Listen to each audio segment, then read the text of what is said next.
Perrotinha, vamos começar já falando um pouquinho sobre o jogo de ontem. Claro, como o Rafael disse, é muito bom estar aqui depois de uma vitória e principalmente uma vitória da forma que foi. Um Flamengo indo para cima do Atlético Paranaense desde os primeiros minutos de jogo, já com 9 minutos para 10 minutos, já estava 2-0. Jogadas muito boas, mais uma assistência do Gabigol. Até estava conversando com o Rafael aqui antes. O SofaScore acabou de trazer essa informação que o Gabigol é o maior assistente entre todos os centroavantes que jogaram no Brasil desde 2019. Ele é o quarto que deu mais passes para gols dentre todos os jogadores nesse período. Então, de 2019, desde que Gabigol chegou, até hoje, dia 4 de outubro de 2021, cerca aí de 3 aninhos, né, mais ou menos, 2019, 20, 21, caminhando para o fim do terceiro ano, é claro, o Gabigol é o quarto jogador, sendo um atacante que deu o maior número de assistências. E aí os números falam por si só. 134 jogos e 97 gols. Ontem ele deu uma assistência e participou ativamente do terceiro gol, Perrotinha. Um gol que foi uma pintura, muito por conta da arrancada fantástica que Andréas Pereira deu para carimbar o terceiro gol do Mengão. Partida fenomenal, né, Perrotinha? Foi uma belíssima partida ontem. O Flamengo fez tudo que a gente estava começando a ficar meio pé da vida nas últimas semanas com o desempenho dentro de campo do Flamengo e causando uma certa desconfiança no torcedor, inclusive sobre o trabalho de Renato Gaúcho. Ontem foi um jogo que meio que dirimiu um pouco sobre essa panela de pressão que estava começando a sair um pouco do ponto, que é o fato de que o Flamengo fez pressão alta e fez pressão bem. O Flamengo jogou bem no meio de campo. O Flamengo vinha jogando, aliás, com essa partidaça do Andréas, né? Ontem, que partidaça desse cara, né? Os setores todos funcionando. Mesmo o Léo Pereira tendo feito aquelas duas cagadinhas muito bem lembradas por ontem, tanto por você quanto pelo Marcão, quanto pelo Alan também, até no setor de defesa jogou bem. Então, assim, o Flamengo jogou muito, fez uma partida muito boa. O que só óbvio, uma chancela de Perrotinha algumas vezes, é que a gente tem que lembrar que o Atlético Paranaense, além de estar desfalcado, não é um time com muito brilho também nesse Campeonato Brasileiro, né? Está disputando duas frentes, duas competições, mas não é lá o grande time também do Brasil. Mas isso tira o êxito do Flamengo? Tira o mérito do Flamengo? Não tira. O Flamengo jogou bem e tinha que fazer o que fez. E depois, como o próprio Marcão também lembrou ontem, no pós-jogo, né, de Flamengo e Atlético Paranaense, e aí descansou com a bola no pé. Até porque precisava descansar um pouco com a bola no pé também, entendeu? 3-0 no primeiro tempo, irmão, toca a bola, já começa a fazer as substituições, como ocorreu. Cara, quanto tempo não acontecia uma substituição de intervalo? Há muito tempo, né, cara? Há muito tempo eu não vi isso acontecer. E ontem foi uma partida que, para mim, deixou um sinal claro. E que é um pouco, como é que eu posso dizer, prepotente da nossa parte. Quando o Flamengo quer, irmão, como diz o Gabigol quando tá louro, esquece. Eu acho que tem uma dessa dentro do vestiário ao longo da semana. Eu sei que não é comum. Eu posso estar falando na verdade, não é de estar fazendo uma provocação aqui. Mas eu tenho muita impressão de que, de vez em quando, cara, os caras devem olhar assim, vamos resolver essa coisa, vamos embora. E os caras jogam por acabou o jogo. Sim. Assim como, às vezes, cara, não funciona de jeito nenhum. E eu acho que tem muito a ver com o meio de campo, principalmente. Quando você não tem no meio de campo o Arão, o Andrés e o Arrascaeta, principalmente, e se o Everton Ribeiro não tiver um bom dia, cara, o Flamengo não consegue funcionar. O Flamengo funciona muito mal. O que, né, a gente agora vai ter ao longo da semana aí de desfalque, né?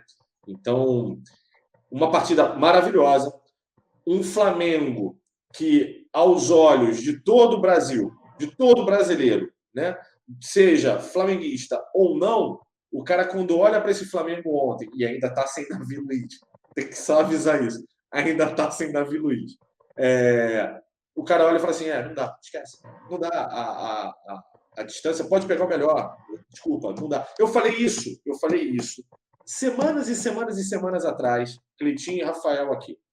Quando ainda estava a contratação do Davi Luiz, ainda era uma incógnita, estava perto de acontecer, etc. Eu falei assim, olha só, se contratar o Davi Luiz, acabou. E acabou porque, além de ter um time titular absolutamente... Você resolve a lacuna que falta porque o Andreas chegou e o Andreas deu o cartão de visita e está cada vez mais azeitado com o Arão. Inclusive, vi a discussão ontem, Cleitinho, tua, do Marcão e do Alan, você falando que... Não, acho que foi uma provocação de alguém do chat, falando que eu acho que o Andreas é melhor que o Gerson. Não, foi você mesmo, Cleitinho. Foi tu mesmo. Não, foi um superchat. O cara mandou e eu falei, eu também acho. Assim, eu acho que o Gerson é um bom jogador, mas eu vejo características no Andreas que me fazem preferir o Andreas. Eu acho que a intensidade dele é muito mais impactante com a que o Gerson tinha. O Gerson, ele jogava quando ele queria. O Andreas parece que ele quer o tempo inteiro. É um cara, assim, tarado pela bola. É um meio... Eu tenho a dizer assim, acho que são características diferentes. E os dois, assim, eu sou admirador... Cara, minha camisa aqui é 8. Assim, eu sou fãzaço do Gerson. Acho que são características diferentes de jogo. O Gerson tem a intensidade dele. O Gerson, até 6 meses atrás, era o melhor meio de campo do Brasil. E ano passado foi o melhor meio de campo do Brasil. Em 2019 foi o melhor meio de campo do Brasil. Entendeu? O André está chegando e sim, uma intensidade, uma técnica, uma visão de jogo que realmente surpreende, é muito positiva, mas são características diferentes. Eu acho que até, às vezes, podiam até ser complementares. Mas, assim, voltando, a gente tem, então, uma resolução no meio de campo, que pode, inclusive, até ser uma opção Arrascaeta, que é algo que a gente já viu acontecer há pouquíssimos jogos atrás. E você tem ali a lacuna sendo fechada, que também é uma discussão aqui do canal, do próprio Cleitinho com o Alan, da zaga. Chegou o Davi Luiz. Cara, fechou. O titular está muito forte. Está muito forte. Jogando, azeitando, ficando entrosado. Irmão, esquece. Para mim é isso. Para mim é isso.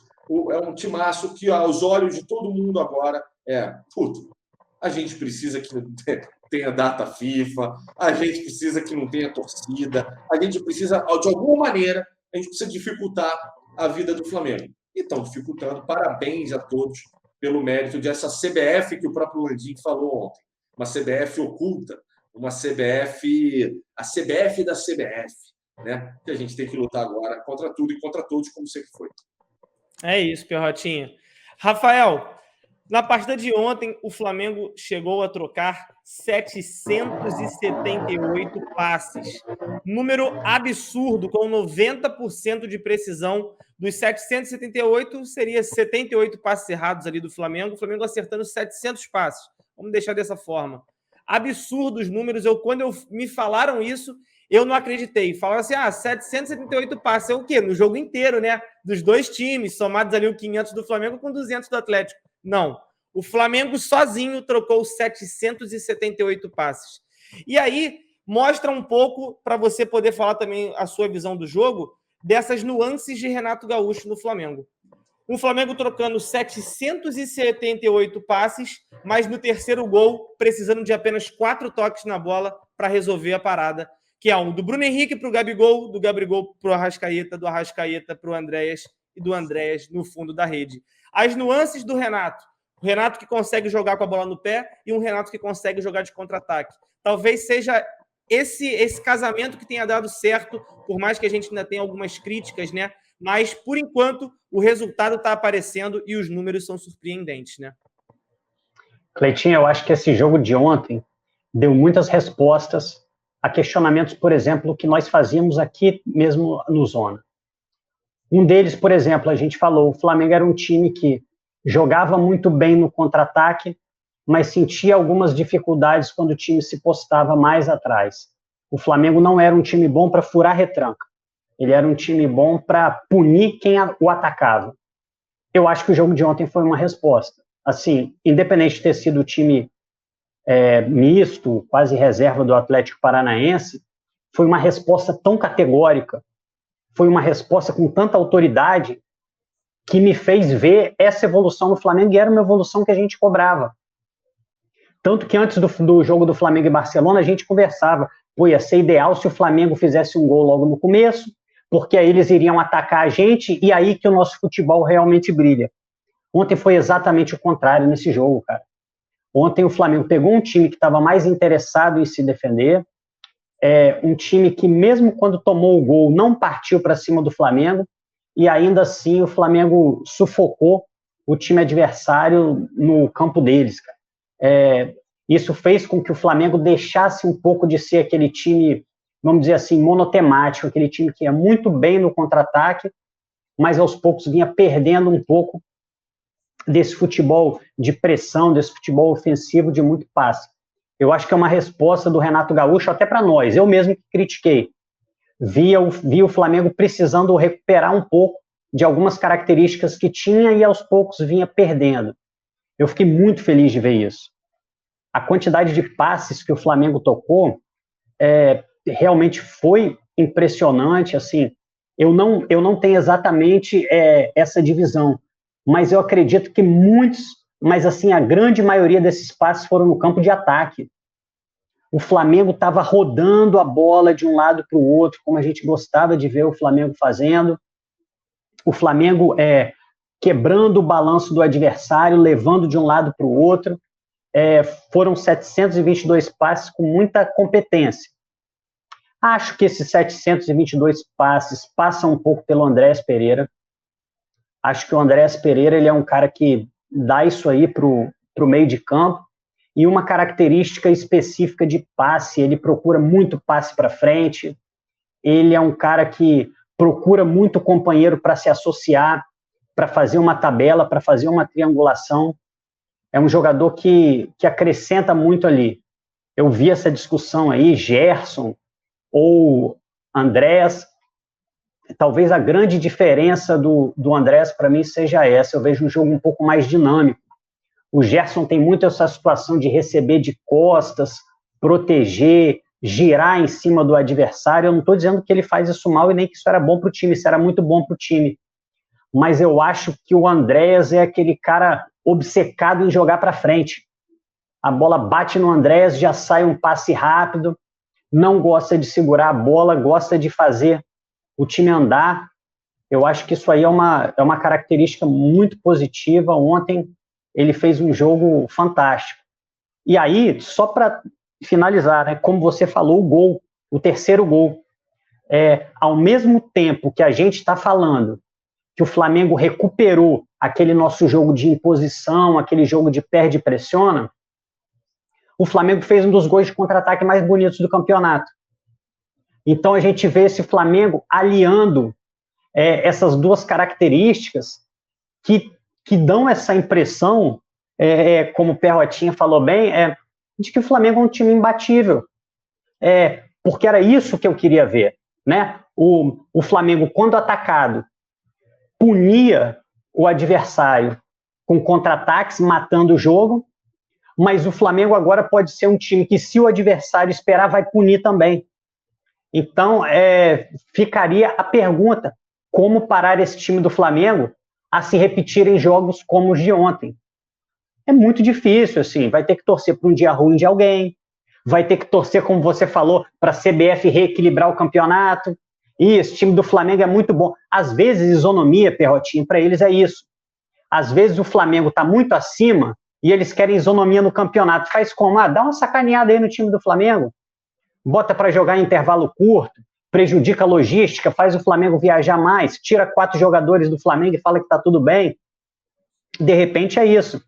Porque realmente, pelo que jogou ontem, lógico, vai precisar continuar numa boa sequência, mas pelo que jogou ontem, parece ser um time que nenhum dos outros 19 que jogam brasileiro tem repertório suficiente para bater o Flamengo. Essa foi a impressão que o jogo me deu ontem, mas lógico, teremos um jogo importante quarta-feira com alguns desfalques, tem que manter o ritmo.